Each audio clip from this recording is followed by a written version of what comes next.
Hello everybody and welcome to part 18 of what if Izuku Midoriya found the Omnitrix. As always, if you've missed any of the previous episodes, you can find a link in the description below and the annotation above. As always, please hit that like button if you enjoyed this series and want to see it continue. In the last episode, Midoriya had a spooky Halloween encounter with the Scare, being helped by Gwen and Ben in order to defeat him. After those events, a couple of days pass, and the day the second semester of UA begins arrives. Ida says, "Listen up, everyone! Stay in line and move promptly into position." As the students in this version, including Midoriya and Bakugo, since they aren't under house arrest, move along the line, Zero says, "You're the only one who is not in line, Ida." Frustrating Ida. Before the beginning of the semester speech, the class encounter Class B and have an interaction with them. Afterwards, they go to orientation, hearing the principal's speech, and later going to class. There, Aizawa says, "Okay, starting today, we'll resume our regular classes and training schedule. I know a lot has happened recently, however, you need to switch gears and focus on your school duties. You're lecturing today, but this semester will have even harsher training than before." Ashido says he can't mean that, right? Aizawa looks at her and asks, "Like to share, Ashido?" Before she can say much, Tsuyu asks, "Excuse me, sir, may I ask a question? What were those things the principal was talking about during the ceremony? I never heard the term hero work study before." Other members of the class ask what it's all about. Aizawa says, "I was planning on talking about those at a later date, but I guess talking about those now is more logical. To put it simply, it's work outside of class." He spends the next few minutes of class explaining what they are and how they work, addressing the students' concerns along the way, and saying that it's not certain that the class will even be allowed to do them. A couple of days later, though, in class, Aizawa says, "Now that the administration is having the meeting about the work studies later today, I think it's a good time to explain them in greater detail. Go ahead and come in. I'll have people who experienced them firsthand explain. I suggest you listen carefully, as they have explained how work studies differ from your internships." Mirio, Nejire, and Amajiki walk into class. Aizawa says, "These are the three third years at UA. They rank at the very top of our student body. You might know them as the Big Three." Aizawa looks at them and says, "Get to it. Introduce yourselves briefly. Let's start with Amajiki." Amajiki looks at the class intensely before going towards the wall, claiming he can't do it. Nejire introduces herself and Amajiki, but gets sidetracked very quickly. Aizawa gets mad and says this is completely irrational. Mirio says, "Oh, there's no need to worry, Eraserhead. I'm up next and I'll get the audience refocused." Mirio fails a bit to make the class laugh and says it's better to show them what work studies can do instead of just explaining. So they all go to the gym. There, Nejire, while playing with Ashido's horns, tells Mirio to focus and not hurt the students too much. Ashido says, "Please stop touching those." Tokoyami says, "Let's think logically. You're obviously further ahead than us, but we fought pros before." Kirishima says, "Not to mention we took down some legitimate villains. I don't think you need to worry about hurting us. We're not a bunch of wannabes." Mirio says, Heard, but you're going to have to show me that's the truth. I'll be going easy on you just in case. Now, who's going to start this party?" Kirishima says, "I've got this. Thanks for the opportunity, man.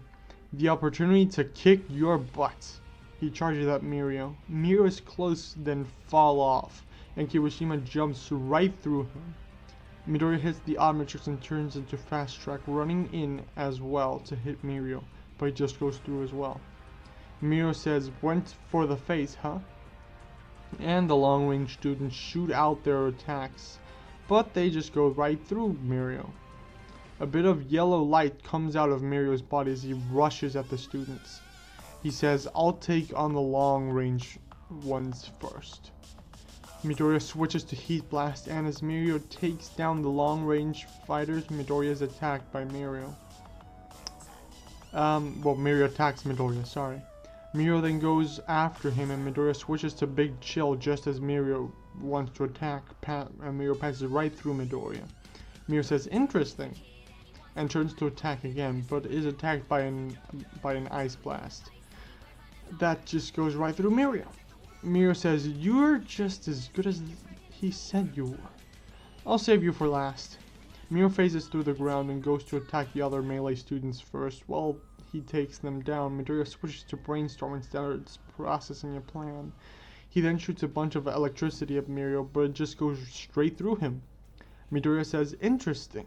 It seems that even though he can hit things that are out of phase, although electricity can hit things that are out of phase, that it's not affecting him, meaning that his quirk works in some other form. I posit that my higher chances of survival are as the Necrophrygian."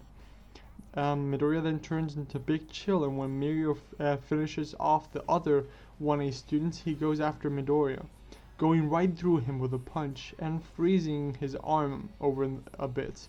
Mirio then uses his quirk, and the ice falls off his arm to the ground.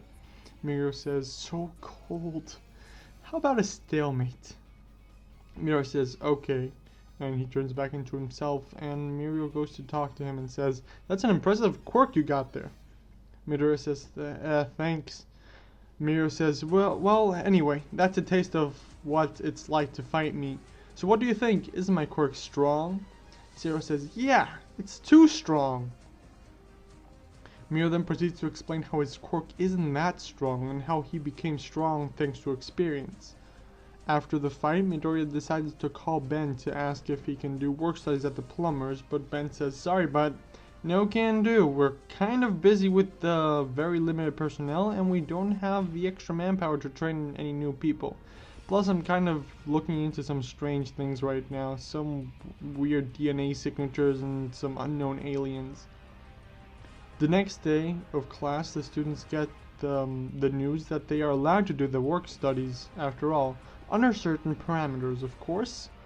After class, Midoriya talks to Ian, Todoroki, and Uraka about where they are going to do their work studies, when Midoriya is called to go see All Might. Mirio thinks, "So cool, All Might wants to see me." Midoriya goes to the teacher's lounge and sees Mirio there with All Might. Mirio says, "Oh, you're finally here." All Might says, "Hello, young Midoriya, have a seat." Midoriya nervously sits down and is handed a cup of tea. All Might says, "You are probably wondering why you're here." Midoriya says, "Yeah." All Might says, "Tell me, young Midoriya, what do you know about Sir Night-Eye?" Midoriya's face lights up and he starts explaining everything about him. All Might then says, "Well, you as always seem to know a lot about him.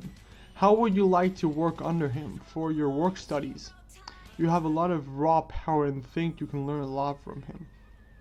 Midoriya says, "I would love to do my work studies with him." Mirio says, "Great then, I'll present you to him on the next day off. I think Sir will be very impressed with you.